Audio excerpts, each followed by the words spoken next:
Aleloia,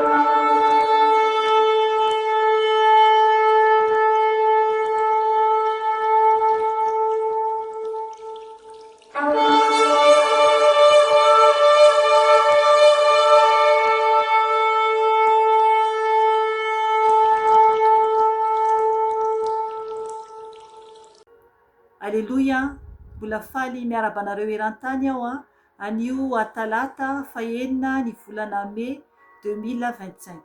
Ry ava-malalao amin'ny tompo, anio aho dia hijoro vavolombelona fohy aminao ny amin'ny fagagana izay nasehoan'ny tompo zany tao anatin'ny fahitana zany indray andro efa fotoana ela ihany izay, efa taona vitsy ihany izay ny amin'ny nanafahan'ny tompo zany olona anankiray. Alohan'ny anambarako izany dia manasa anao aho hiariva avaka amiko metrantsika zao fotoana zao eo anatrin'i Jesosy Tompo. Hiarivavaka asika tompo. Jesosy eo, ianao no Andriamanitra lehibe indrindra, ianao no Andriamanitra tsara indrindra Jesosy ary tsy misy toanao. Tompo malala ho mangataka aminao Jesosy, oka ianao ampitafy ny herinao amiko, ampitafy ny herinao Jesosy satria ianao ilay Andriamanitra lehibe indrindra. Ianao no mpanafaka, ianao no mpamonjy, ianao no mihazona izao rehetra izao ary tsisy Jesosy tanteraka raha tsy ny sitraponao irery ihany. Mangataka aminao Jesosy ahoaka ny ranao andrakotra sy ny ankohonako ary koa ry zanakao tsiraray avy eran-tany.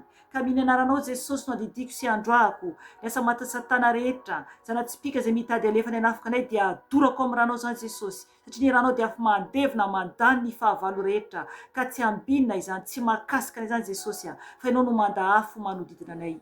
Mangataka aminao koa fanahy masina oka ianao no hiasa amin'ny alalako, oka ianao no hiteny amin'ny alalako satria fitaovanao kely dia kely aho. Oka ianao koa anova ny olonao tsiraray avy izay area izao fijoroana vavolombelona izao satria ianao dia tianao hiova ny tsiraray avy hiala amin'ny ratsy rehetra ary anay koa afahanao satria ianao no manafaka Jesosy, ianao ilay fanahy masina ihany.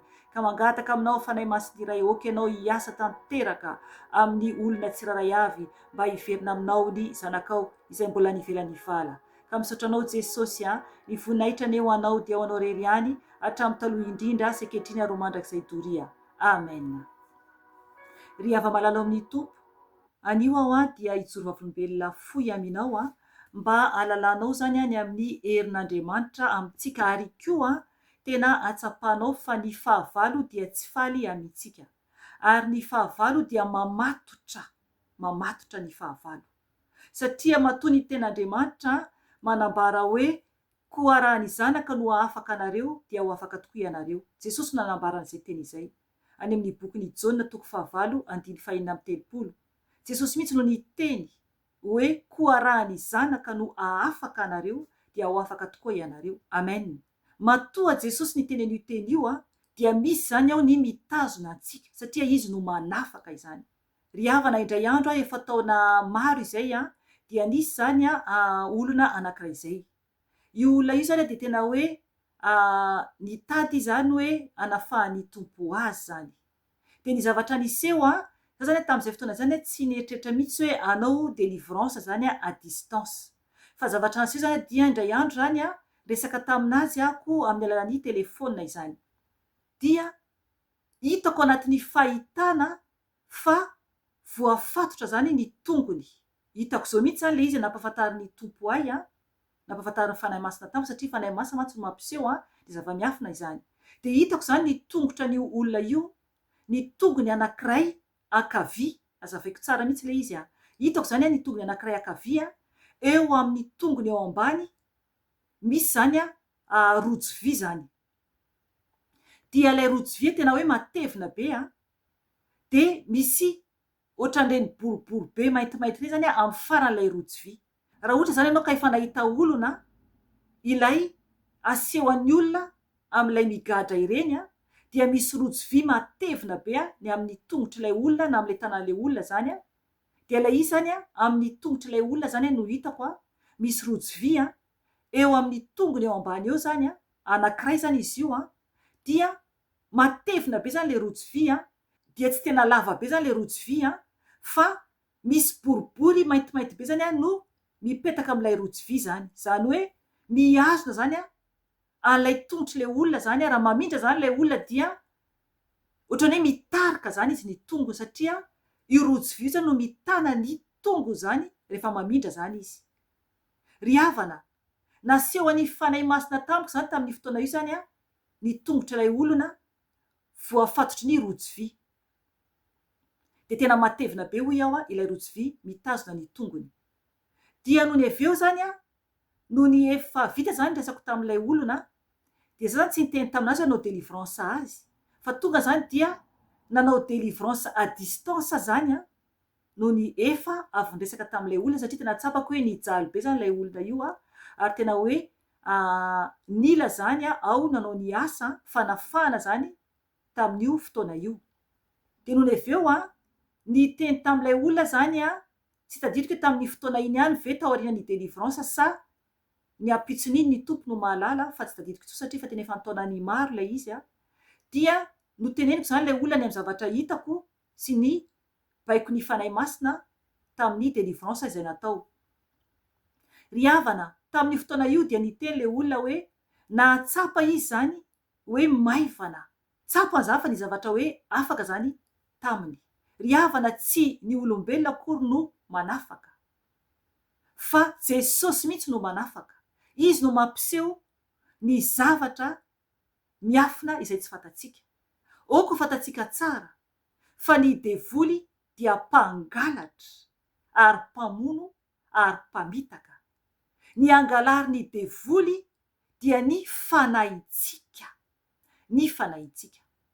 Maro be ny olona mandehandeha ety ambonin'ny tany fa voafatotra ny fanahin'ny olona. Tsy mahita ny olona satria jamba tsy mahita ny ara-panahy. Engany ny tompo ampahiratra ny masom-panahinao mba hitanao hoe manao ahoana ny toe-panahinao. Ry havana, tena mampalahelo mahita ny ara-panahin'ny olona izay hita hoe voafatotra, na koa hoe ilay olona hitako zao, zavatra naseho an-tompo tamiko izany a, hitako zao ilay olona mbola velona mandehandeha ety ambonin'ny tany, nefany tsy tena iny olona iny intsony no mandehandeha ety ambonin'ny tany, fa ny tapany dia devoly ny tapany, fa endrika biby izany, endrika biby izany. Ry havana, izany dia manambara hoe ilay fanahin'ilay olona velona hitako zany dia any amin'ny elo efa voafatotra any. Mila mitandrina isika tompoko, mila mitandrina isika, satria ny tompo dia ho avy aka izay efa niverina aminy tanteraka ihany. Tsy afaka ho any an-danitra isika raha mbola voafatotry ny fahavalo, voafatotry Satana izany. Maro be ny fatotra izay mahazo antsika zanak'olombelona. Inona no problema misy amin'ny fiainanao? So sanatria ka mbola voafatotry Satana ianao. Ry havana, tiantsika ny tompo ary tiany ho afaka isika tsiraray avy. Ry havana, efa niteny ihany ateto tamin'ny video anankiray hafa izay navoakako fa nisy olona nafahana tao amin'ny toby izany, nafahan Jesosy zany, natao délivrance zany ilay olona. Dia ny fanahin'ilay olona izay natao délivrance dia voafatotra tany amin'ny elo. Voafatotra tany amin'ny elo. Izany hoe ilay olona teo natao délivrance fa ny fanahiny voafatotra any amin'ny elo, any ambanin'ny tany. Dia tsy maintsy nalaina tany ny fanahiny. Nasaina nalain'ilay devoly tany mihitsy ny fanahiny. Indraindray ilay devoly dia tsy mety mamoaka ny fanahin'ilay olona izay nafatony tany amin'ny elo.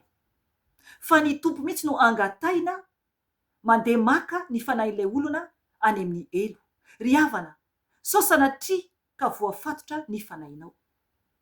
Hoy aho teo hoe ilay olona izay niresaka tamiko dia hitako anaty fahitana ny tongotrany voafatotra rojo vy lehibe. Ry havana, ny tompo irery ihany no afaka manafaka antsika. Tadiavo ny tompo. Manontania ny tompo ianao, sao dia mbola misy zavatra mamatotra anao. Tianao ny tompo ary mitady izy ny amonjeny anao. Fa safidiny antsika. enganeka tena ifo tokoa ianao hitady ani Jesosy. Mifoaza tompoko fa ho avy Jesosy. Tsy ny olombelona no afaka anafaka antsika fa Jesosy irery ihany. Izy irery ihany no ahafahantsika miditra any an-danitra fa tsy ny olombelona akory. Aza mitoky amin'ny olombelona fa Jesosy no atokiso dia ho afaka ianao. Izy no mpanafaka, Jesosy no mpanafaka. Voninahitra anie ho an'Andriamanitra irery ihany ary fiadanana ho an'ny olona izay ankasitrahany irery ihany. Amen. Veloma tompoko.